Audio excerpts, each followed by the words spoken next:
I'm here today with Mark Edlitz, who I imagine most people watching or listening to this know that name very, very well. Good afternoon, Mark, where I am. Morning for you. Just gone lunchtime. Just past noon for me. Mm-hmm. So good Well, evening to you. thank you. It was your idea to do a follow-up actually to the launch for your latest book, which we'll get onto in just a second.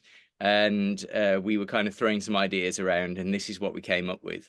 So we're going to be talking about the continuation books. Mark's actually going to run through what that actually means and how we got to this point in just a moment. But the main part of this podcast and video is going to be us selecting perhaps for people who haven't read all or even any of the books, some of the books that we'd recommend for different moods that people might be in, different types of Bond stories, because I think whatever kind of Bond fan you are, whatever your preferences as far as the films go, there's a Bond book out there for everybody. So, and what we're going to end up doing is we're going to end up choosing out of it's more than 40 continuation books, isn't I, it, I, I say Mark? I say 50. I say 50 works, so that includes short stories. So I say Mm-hmm. 50 plus works. Yeah, absolutely. And that includes novelizations as well. But Yes. without the novelizations, it's at least 40. So my argument always is with this, there's not exactly a flood of Bond films at the moment, and it looks like there's going to be a little bit of a drought for some time to come. So why aren't people diving in with these continuation books? And that was a really tortured water metaphor I've just managed to get all the way through without mixing it up with something else there. But yeah, that's always my philosophy. Is that kind of where you're coming from as well, Mark? Exactly so. And I should add that to anyone watching or listening, David we are trying to not repeat too much of what we covered with the Bond experience. So hopefully this is a new angle and a new approach to looking at these things. Yeah, so if you haven't already watched the launch for Mark's latest book, and in fact, it's at this point I'm going to show it on screen for the people watching the video, and for those people listening to the podcast version, it is James Bond After Fleming, the continuation novels.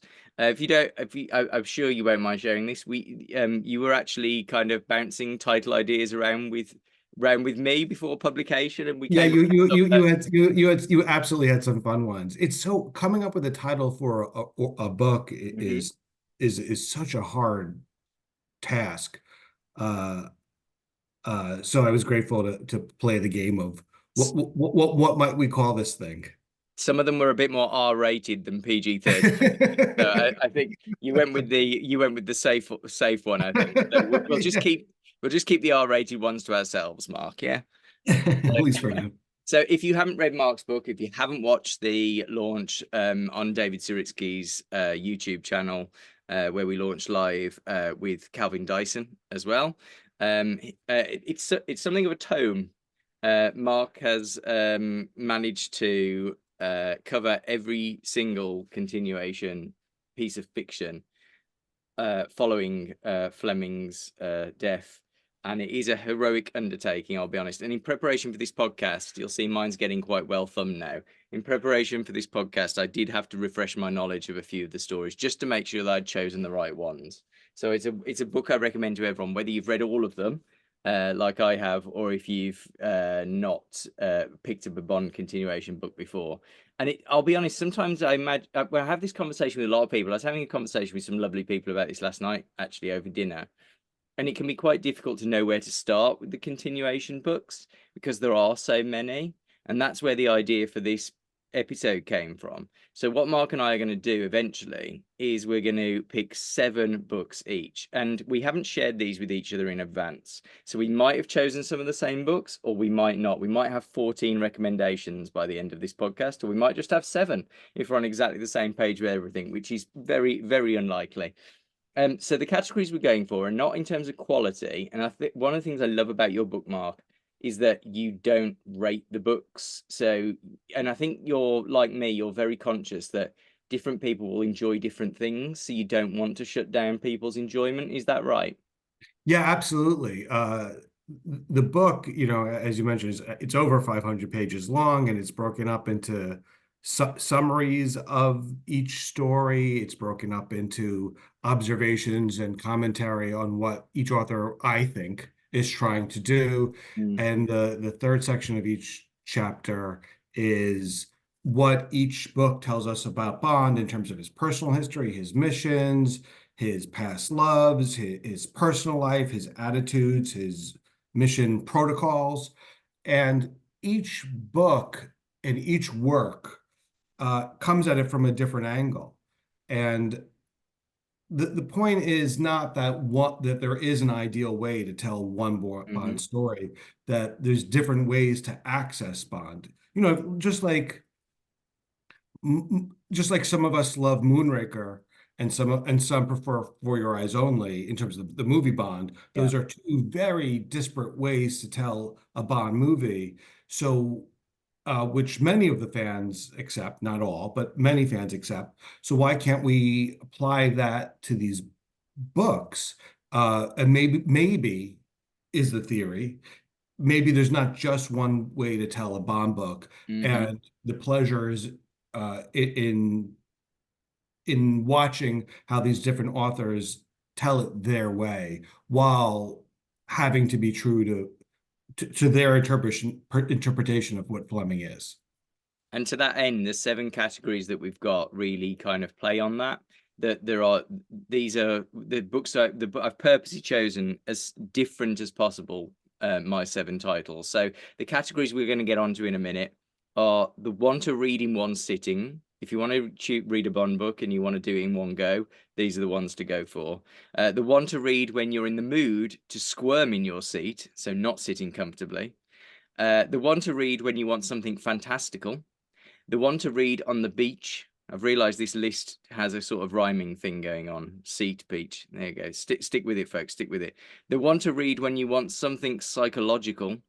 The one to read when you want to see Bond from a different angle, as in the perspectives of the characters. And the one to read when you want something fresh and original. So we've not gone for kind of very predictable categories. We've really had to think about the books that we're going to put in those categories. But before we get to that, Mark, if you wouldn't mind kind of leading us through, and you've done a wonderfully succinct job at the start of your book of condensing the entire history of the continuation books. So we're not going to go through all that in detail because buy the book, folks, if you haven't got it already. But could you sort of give us a potted history of how we got to this point? Yeah, I think it's really important to understand how they came about so that we can understand what we've got and where they've been and where they're going. Uh, and I'll try to be brief, which is not always my strong suit. Um, Fleming died in 1964, and after he died, they published The Man with the Golden Gun and some short stories. And then the question became, well, what do we do with James Bond in literature? And many people, including his widow, thought, maybe we don't continue with Bond. Maybe Bond ends when Fleming put his pen or his typewriter down. Everyone knows that so much of Bond's likes and personality and worldview comes in part from Fleming. So how could another author do that? And we're talking about the 60s, which is pre the Marvel Cinematic Universe, where we're used to, different creatives taking over after another Mhm. person. So it did seem like it wasn't a terrible idea to stop, but there were a few factors in keeping it going. One, it helps keeps his legacy alive, and then the other reason is that there were other people who were trying to tell James Bond unauthorized James Bond stories, including in different countries. So one of the things that it did is that it protected the character and the copyright, and it kept the Ian Fleming family, the estate, from overseeing it. So there were three different things happening, we'll say simultaneously or in quick succession. One, they looked at a children's book by about 003 and a half, and it says that it's R.D. Mascot, which is a pseudonym. So that was the first post Ian Fleming book by another author. It was not Colonel Sun. And so already they were thinking of how can we do these things differently. And then, of course, they picked Kingsley Amis to write Colonel Sun, while also having a contract with Jenkins to do Per Fine Hounds. So that was immediately after Fleming's death. First we got 003.5, then we got Kingsley Amis.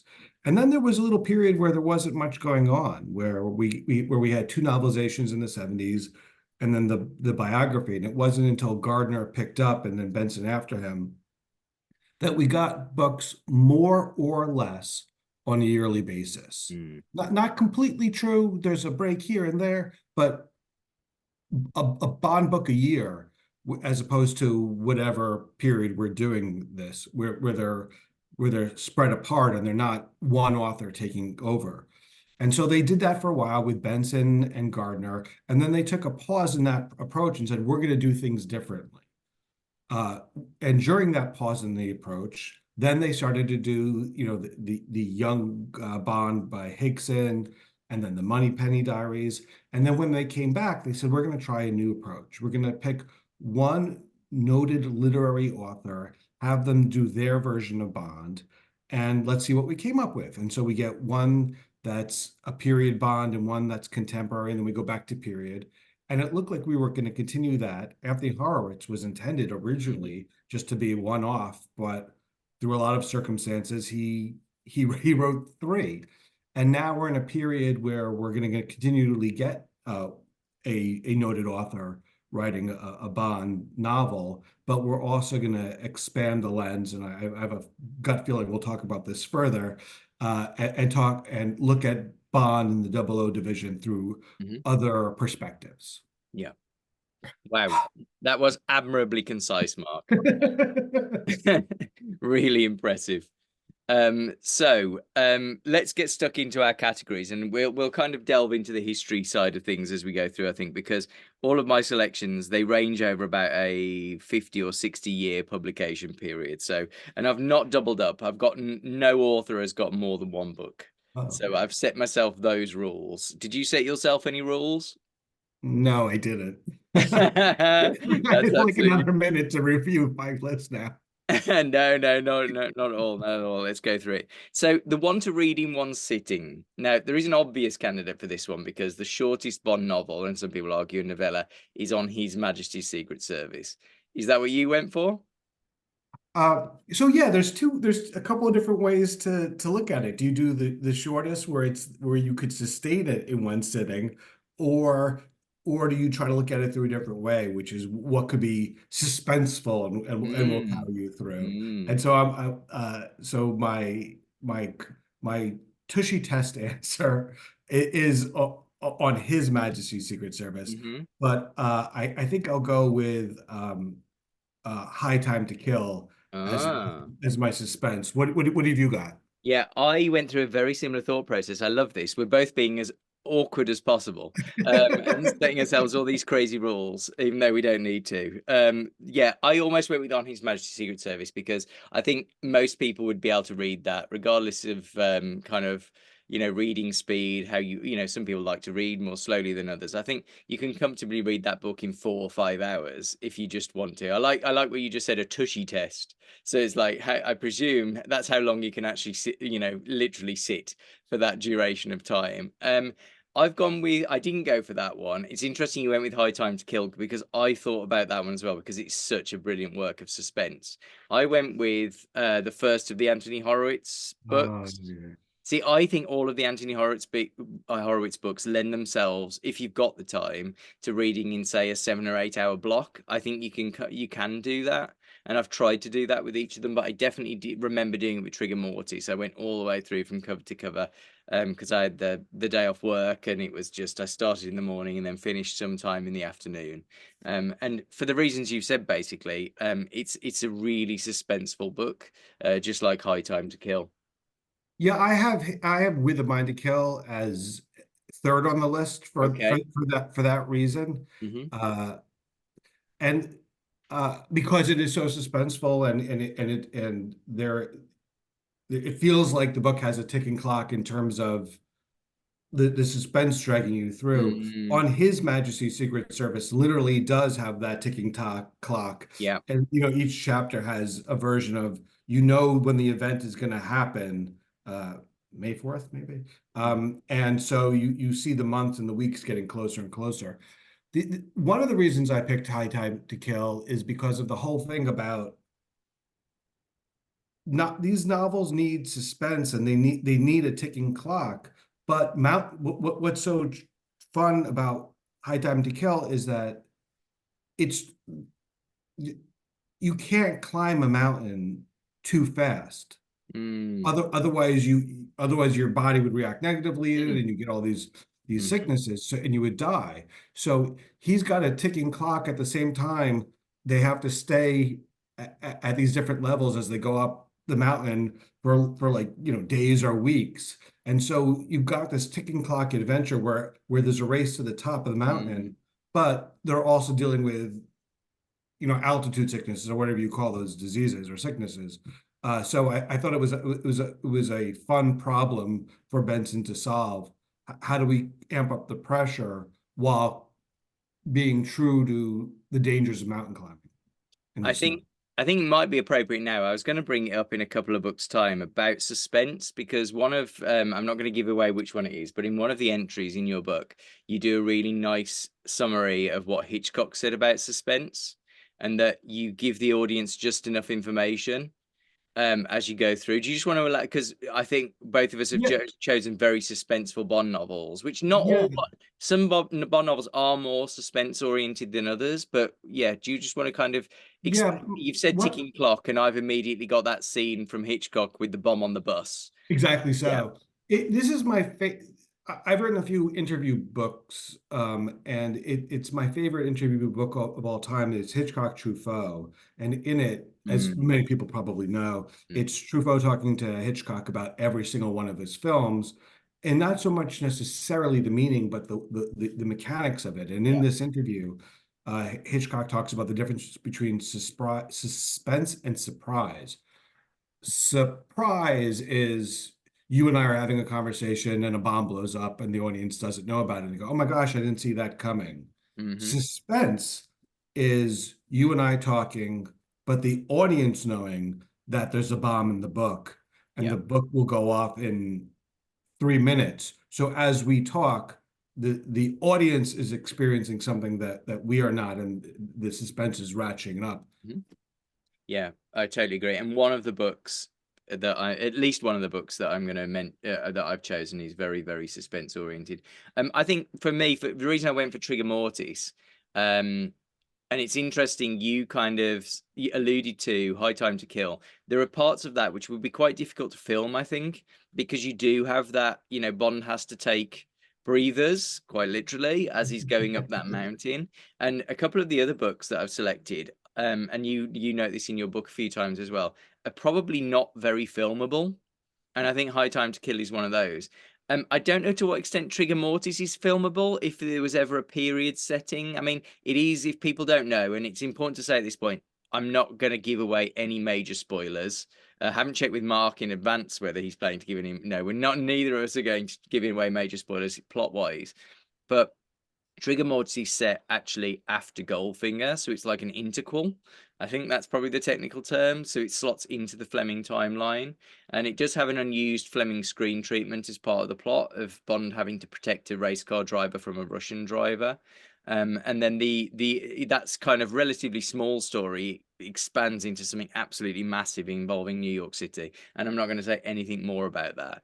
But there are some elements of that which I think would be quite difficult to film, not least, and this is a minor spoiler for the opening section of the book, Bond still being in a relationship with Pussy Galore, and Pussy Galore being kidnapped and strapped naked to some ancient stone circles. So it's definitely got some interesting elements that would be quite difficult to replicate on screen, I think. I think one of the reasons I love this book as well is because obviously there's the whole problematic nature of Pussy Galore in Goldfinger kind of turning from a lesbian to to sleeping with James. And in this book, again, minor spoiler alert for the start of the book, she decides that she'd rather spend her life with a female race car driver instead. So I enjoy that element of that book as well as all the suspenseful elements. Should we move on to our second Yeah, category? The, absolutely. the one to read when you're in the mood to squirm in your seat. So I think there are, although James Bond stories are often thought of as comfort food, and you can happily wallow in a James Bond book and relax. We've got the beach reads coming up in just a second, which is sort of the antithesis of this. There are some Bond novels which are actually, at least segments of which, are really hard to read, usually involving the torture elements. I had several candidates for this one. I almost went with the last of the Young Bond novels, which has some really horrible stuff in it for a book ostensibly written for children, but by royal command. And I almost went as well with Raymond Benson's Never Dream of Dying, which has and in fact, there's an illustration of this by Pat in your book. The horrible, horrible sequence where Bond and another character, spoiler alert, he actually does go all the way with that character. He's almost blinded, or he's partly blinded by having parts of I think his cornea burnt away. So horrible laser eye surgery. And as someone who's had laser eye surgery myself, I found those segments really difficult to read.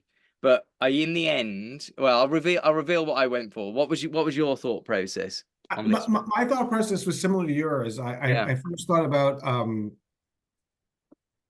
physically, when you say make you uncomfortable or squirm in your seats, Mm. I was thinking about Never Send Flowers. The Gardner one is Gardner. about serial killers, and it's pretty gruesome in terms of some of the deaths that are depicted in beheadings.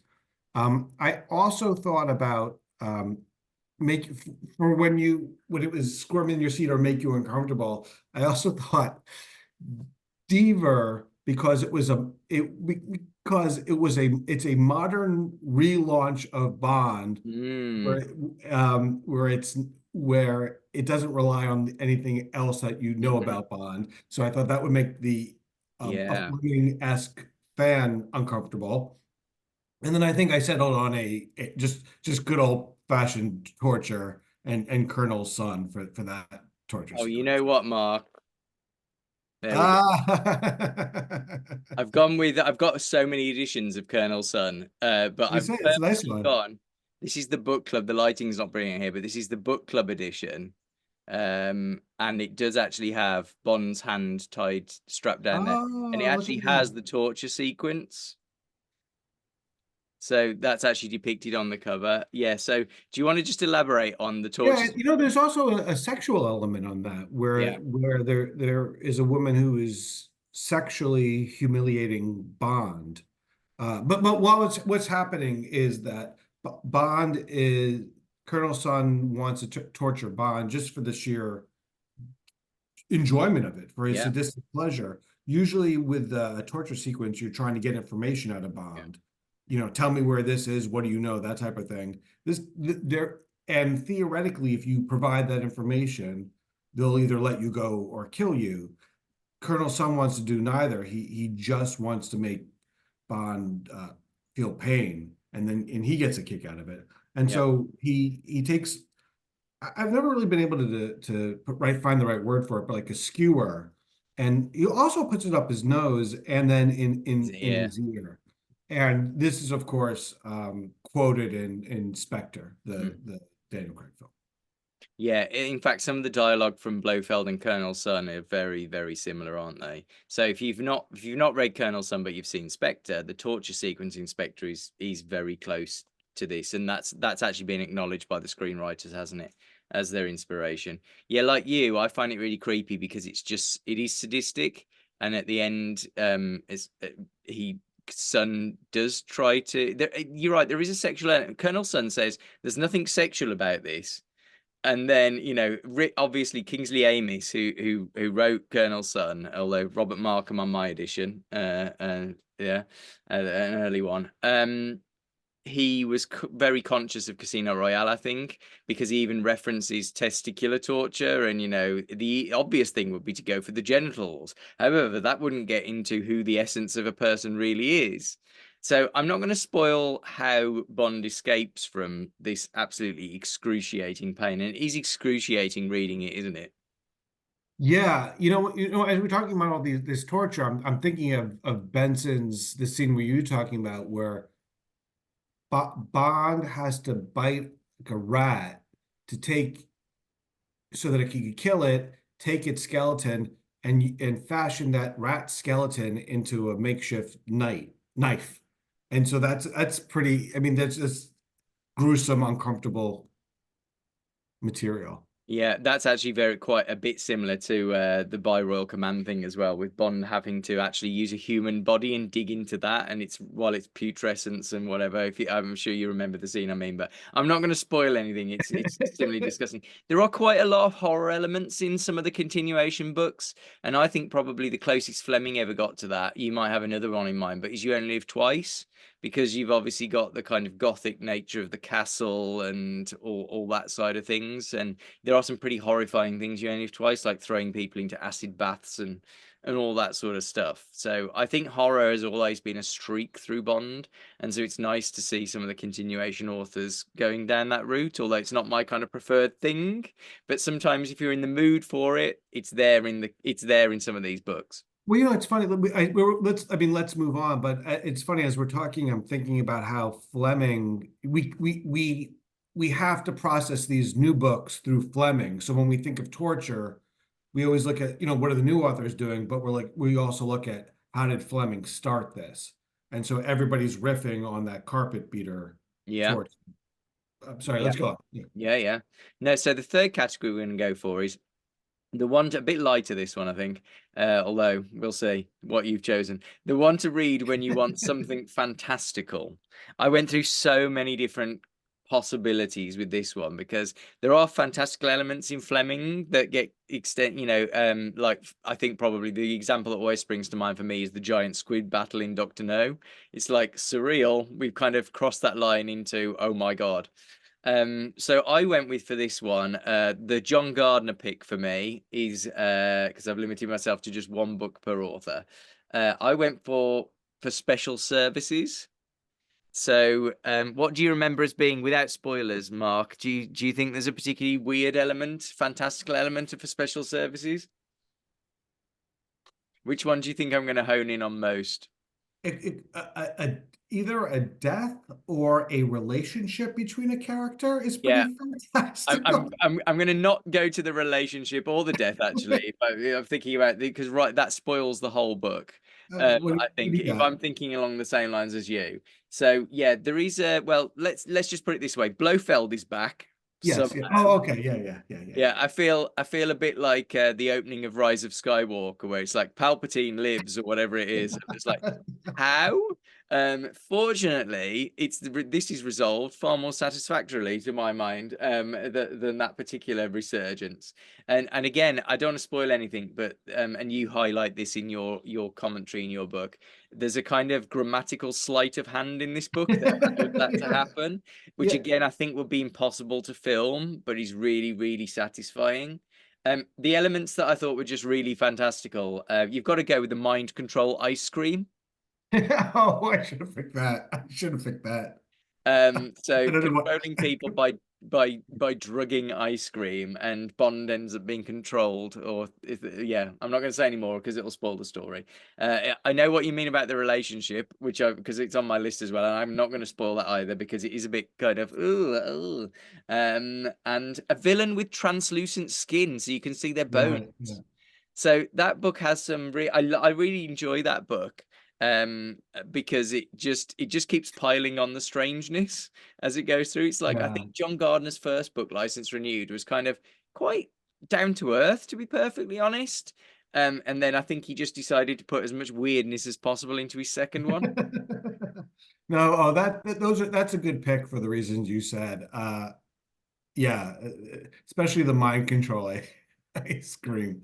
Um, but yeah, and when you talk, about unfilmable for a variety of reasons, what like when we talk about you don't want to film you might not want to film the Benson one because also you'd see Bond the whole time he'd have to be covered up in like Mm, big puffy clothing and you mm, wouldn't see that that's why or in this where a bit of literary sleight of hand sustains the suspense. These are why you don't need to film these. I don't want to say you shouldn't film these novels or continuation novels, but why they are good in the form that they're in. totally agree. Um, for something fantastical, and I guess I'll be brief.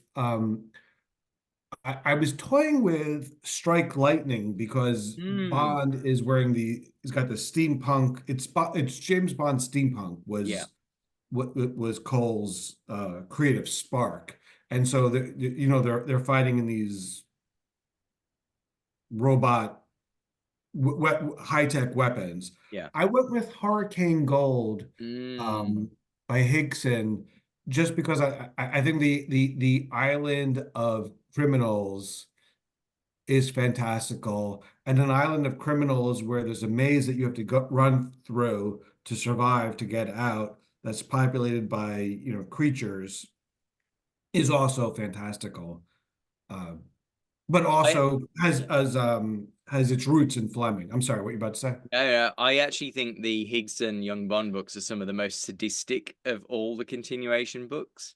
And I think that was Higson's way of kind of saying, yeah, these can be read by teenagers, but they're actually proper James Bond stories as well. He didn't ditch that say, he couldn't really put much sex in them, so but he brought the sadism. So yeah, they are quite intense at times. And in fact, one of the Higson books is actually my pick for the next category. So the next category is the one to read on the beach. And I went with Higson's Blood Fever, which is mostly set in the Mediterranean. It's set in Sardinia, but it starts off, and this is perhaps it's more relevant for me living here in the UK, but it starts off with a chapter in the Mediterranean and then kind of goes to Bond at Eton. And then it becomes sunny again. So for me, it sort of follows the trajectory of going on holiday. And I also think I love that this book has some really like horrible elements to it. This book has massive scale. I think of all the Charlie Higson young Bond books, it has the kind of biggest scale in terms of the villain's plot.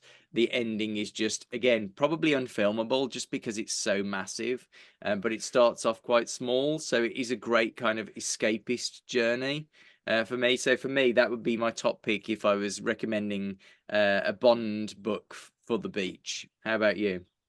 I toyed with for special services just because it seemed Mm. like a good mystery element, a good fun mystery to solve while beach reading. The idea of how is Blofeld back. Uh, I Mm. think I picked Forever in a Day Mm. by Horowitz, in part because I think it's fun to. I love, I mean, in part because of the cover, where it's where you see it's got this boat cutting through the water um, I'll go and get it on just the for the French video version. It's Riviera. staring at me. There There you you go. go. And there's something about it where if you're on a vacation, you want to read about a glamorous place. And Yeah. I thought that so that was one of the driving elements for it. Yeah, no, that's a really good pick. Actually, yeah, that'd be a really good recommendation as well. Okay, next category, we're on to category 5, is the one to read when you want something psychological. So maybe not the most obvious beach read, something a bit more kind of dark.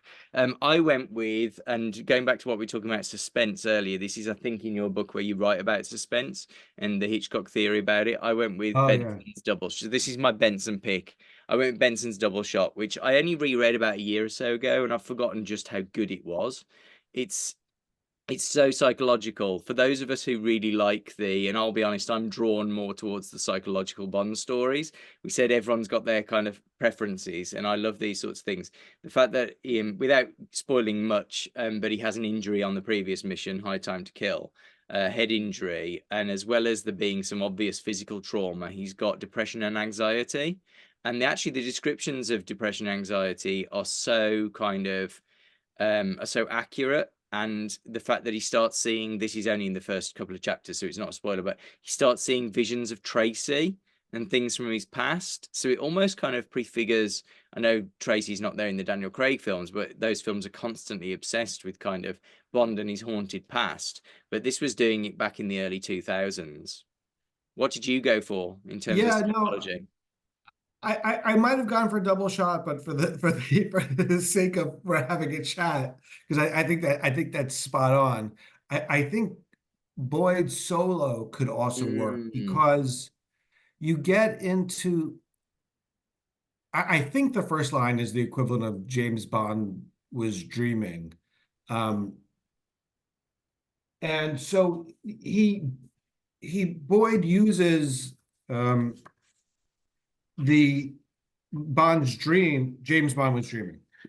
Uh, uh, Boyd uses Bond's dreams to get into Bond's psyche and his past, and what makes him tick, and seeing these early deaths and these early killing of a man, and what's changed him. So I think Benson's double shot works as does Boyd Solo, but for different reasons. I really wanted to fit Solo into one of these categories. It is actually one of my favorite continuation books. I know some people are not as big a fan of it because they think the plot is very un-Bond-like. The fact that he gets involved in essentially waging a war, and almost taking on a sort of military role in that. So it's like, and I quite like that though. I do too. I like it because we all, Bond had a military career, and Mm, we never see it in a no, direct, we rarely see it in a direct way. So it sort of made sense, like, oh, here's this aspect of Bond's personality that Fleming has established yeah. that that he's using in an interesting way. Uh, Solo's a tough book, just in terms of it's based on real world events, and you Mm, see real brutality in it. And what's also fun about Solo is that it's also on Bond's 45th birthday. yeah. He's celebrating his birthday, and so you catch Bond in that interesting moment where theoretically 00 agents have to retire when they're 45. Although as Kim Sherwood says, that's only a euphemism. It's not that they have to retire. It's just that they're normally dead by then. Yeah, they tend to get killed by then. Kind of the average age, perhaps, at which someone dies. Yeah, yeah. And I also quite like about Solo that sort of world. It's got a bit of the world, which is on in all Bond books, including some of the Fleming stories. But there's a sort of world-weary cynicism about politics, and Bond trying to keep out of politics, but he realizes that even though he's completed the mission, yeah, I don't want to say any more because the ending of that book is really good. No, I'm glad you picked that one, Mark, because I felt really bad leaving it out. It is one of my favorite of the continuation books. Let's go for the next one. And I really had so many candidates for this one. I thought actually this was a really obscure category, and then I realized this actually happens quite a lot. So the one to read, this is a bit of a mouthful, so bear with me. The one to read when you want to see Bond from a different angle, i.e., you're not usually, I mean, all Bond stories by Fleming are told omnisciently, so you do get other characters' points of view. But I think some of the continuation books, especially some of the spin-off books, take that Yes. to an extreme. So you almost kind of get an outsider's viewpoint looking on at Bond. So which one did you go for this one? Well, I only wrote down one, but now that you're talking, I very easily could have put down the Moneypenny Diaries, which Mm. uh, are not on this. Oh, did you put it That down? is what I went for. Right, which Yeah. I love, and so let's talk about it, especially since you put it on it. There, she put she she's I think of it as playing cards, where you have Ian Fleming's deck Totally. on one hand, and you've got the Moneypenny Diaries on the other hand, and she's got this Moneypenny Diaries story, and she folds it into Fleming's continuity, so it's a little bit of both at all times, and it's such a good 1960s thriller. But I did, and we'll talk. I'll pass it off to you in just a second. I put Double or Nothing Mm. because the whole book is about what I love about. Um, yeah, there you go. What I love about Double or Nothing is that it's completely inaccurate to say that Bond does not appear in this book, Yeah. even though he is the MacGuffin, and he is the thing that everyone's looking for. He's missing, presumed dead, but he is totally present throughout the book. We see him in flashbacks, but, and related to this question, we see him through different characters' perspectives. Everybody in the book has a a personal relationship to Bond, but the personal relationship is different for each character. So it could be a romantic one, it could be a professional one, it could be from another double O agent. So you're seeing Bond and what he's brought, what James Bond has brought to these other people's lives through those different characters' eyes. Why'd you pick Moneypenny Diaries? Well, first of all, should Oh, we just sorry. do should we do the last category together as well? Because Okay, yeah, yeah. let's smush it together just in case we end up. Did you pick the Moneypenny Diaries for your last one? What's the last one So the again? last one is the one to read when you want something fresh and original, because I think that qualifies for that one as well. It really does. I had a tough time with this one. Mm, It's either um Devers Carte Blanche, yeah. which is somewhat controversial with some Mhm. fans, because it fresh and original. It's original because nobody's used this approach where Bond doesn't where it's a new Bond story that doesn't rely on any other Bond stories Mhm. previously, which is to say, he starts he says, forget about everything you know. I'm going to write the first Bond book, and it's not a sequel to Casino Royale or anything. It's not a sequel to any of the Flemings. It sort of presumably takes place before them, and he doesn't discount anything that, generally speaking, he doesn't discount anything Fleming wrote. He just saying this is how it starts. Forever and a Day could also work because Mhm. this is how it starts. Horowitz says this takes place right before uh, Casino Royale, and this is how James Bond became James Bond. But finally, I'll go with Pearson as fresh and original Ooh. because it's a it's a biography of. It's not literally a biography Mhm. because it doesn't really take the form of a biography. Mhm. But let's call it a biography. Yeah. But it's different it takes a different form than any other Bond novel. Yeah. It's very nice. Um, The I new think version. it's quite interesting. We've lumped all these books together at the end, and I think, um, yeah, there's just so much to unpack here. I think for me, though, the overriding thing is here there's actually quite a lot of innovation in Bond stories. People talk, and I think this with Fleming as well. People say there's a formula, but Fleming was constantly innovating, and that's why I think these books are so interesting because you've got all these different approaches to tell stories. So if we just kind of go with Moneypenny Diaries, I genuinely so love these books. I know, and you talk about this in your book, they were sort of marketed as like a, and I hate the term, but chick lit romantic fiction, and you can see that in the cover design. This is the first edition, I think, but the more recent editions, I think they're out of print in paper at the moment, but you can get them on eBay and stuff like Um, that. no, But my the version is the signature. yeah, the later versions are much more obviously like spy and use 60s kind of iconography, very almost Breakfast at Tiffany's type kind of figures on the front type thing, which is still kind of very obviously skewing to a female audience, whatever that means. But these are proper thriller stories, and I think some people just can't get past the cover, to be Yeah, honest. So just in terms of perspectives, if I've got this right, if I remember correctly, so essentially, we get Kate Westbrook, who's actually the pseudonym of Samantha Weinberg in real life, and she's writing from the point of view of Moneypenny's niece. But also, we get Moneypenny's diaries, and Moneypenny is also wondering whether her father was a spy during the war with Ian Fleming. We've got all these. You said it was like a house of cards, and yeah, and it sounds really complicated, but it actually reads really well. yeah. And you've actually got, and again, this is verging into spoiler territory because it's in the second half of the book, but I wrote an article after I came back from Cuba. I wrote an article all about Bond and Cuba and why Fleming never visited and why Bond only kind of shoots in and out sort of thing. Whereas actually this story has him and Moneypenny on a mission getting embroiled in the Cuban Missile Crisis. I'm like, an amazing idea.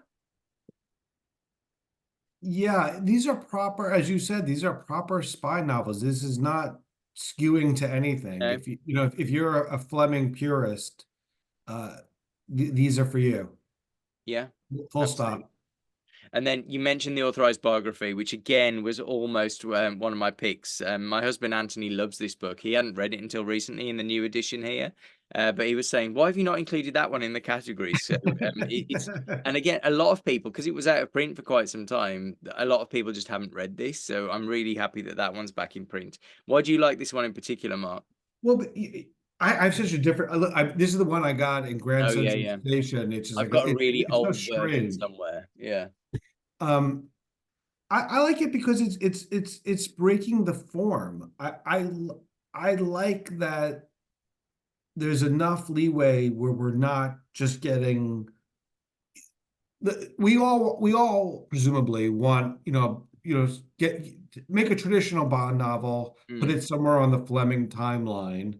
Uh, Bond gets a mission, and that's what most of these books are. mm, So it's fun when an author can break the formula while still trying to be true to some aspect of Fleming.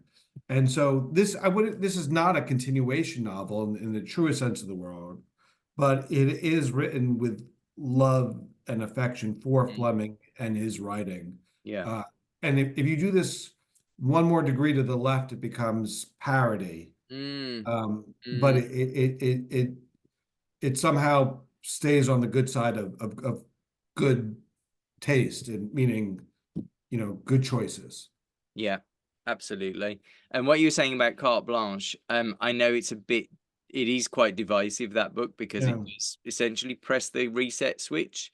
So none of it's essentially like the Daniel Craig film series. If you let's not get stuck into the whole silly argument about Bond and continuity, because the two don't mix very well.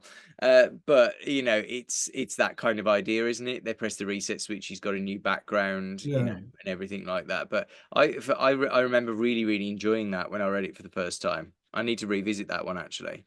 And then finally, of the ones that we've just brought up, and you kind of touched on, I totally agree. The fact that James Bond has vanished apparently, but everyone's talking about James Bond. James Bond is very much a character in this novel, isn't he? Yes, yes. So yeah, I mean that's what people, sometimes I'll see people say, I won't read it because James Bond's in it, not in it, or a James Bond novel without James Bond doesn't make any sense. And that's not what this is. This is a James Bond novel with James Bond in it, who is also the MacGuffin. Yeah. And this definitely comes under the fresh and original category. I can appreciate, that some people might, that's why we included like the beach read version earlier on. Certain the bonds that you want to get through in one sitting. Sometimes you don't want to have to think too much while you're reading a Bond story, and that's why we kind of started with those sorts of stories. But I thought it was good to end with these sorts of stories, because actually, if you've read, 20, 30, 40, 50, if you include Fleming, or even more than that, if you've read that many Bond stories, I don't know about you, but sometimes I am in the mood for something just comfort food. Yeah. But sometimes I want something that's a bit more kind of, actually does make me think a bit more. And you certainly can't read that in one sitting, or I can't. It's too intense for a start, too emotionally intense as well. There's just so much going on. I mean, even getting up. Some people I think go into this book going, "Q's a quantum supercomputer," and it's kind of Well, there's a lot of ideas. It's jam-packed with yeah. ideas. There's ideas on top of ideas. And this doesn't quite answer anything, but the audiobook is also, I've read the book several times and I've listened to the audiobook several Mm, times. I've done both. But the audiobook is a great way to appreciate the dialogue mm, in this, which I think is also another strong mm, fun suit. It's very witty dialogue. yeah. I particularly like the way that and several people have done this as well. So John, how it kind of it reframes MI6. So even back in the 80s, John Gardner had a female assistant to Q, but kind of trying to reflect the modern world. And although I've purposely jumped around time periods with my picks here of about 60-year period, it's really interesting to see wherever you dip in the continuation books, how reflective they are of that time period. So I think that's an additional layer of enjoyment. And Double or Nothing brings this right up to date. There was actually, funny enough, literally the day we're recording this, the head of MI6, who's on Twitter, by the way. If you want to follow the head of MI6, his name's Richard Moore, and he's on Twitter, and he mostly posts kind of things about recruitment. But he was saying, did you know that the real life Q, because they kind of like playing at the Bond Association sometimes, and sometimes not so much, but the real life Q is actually a woman. And although Q isn't a woman, but a supercomputer, which is actually even kind of more out there in Double or Nothing. Yeah, I think sometimes some people are a bit more kind of resistant to those sorts of changes, mixing things up a bit. But if you don't like that sort of thing, there's a continuation novel out there, which is, as hopefully we've given you some feelers for today, that definitely is for you. Yeah, I mean, I think that's the whole point of this is that, there's 50 plus works between traditional James Bond novels and spin-off series and novelizations and Young Bonds and Moneypenny. Uh, the reason and they're all in the book chronologically, in my book, they're chronologically, because I didn't want to say one type of James Bond story is more on the surface valid than another type. Yes. You might, not you, a person might not like novelizations, for example, Mm. but they're just as worthy in the canon. So all this to say that there's 50 plus works. There's short stories. There's a novella. Uh, there's a lot of Bond novels out there. There's probably something that you'll enjoy if you're a Fleming purist.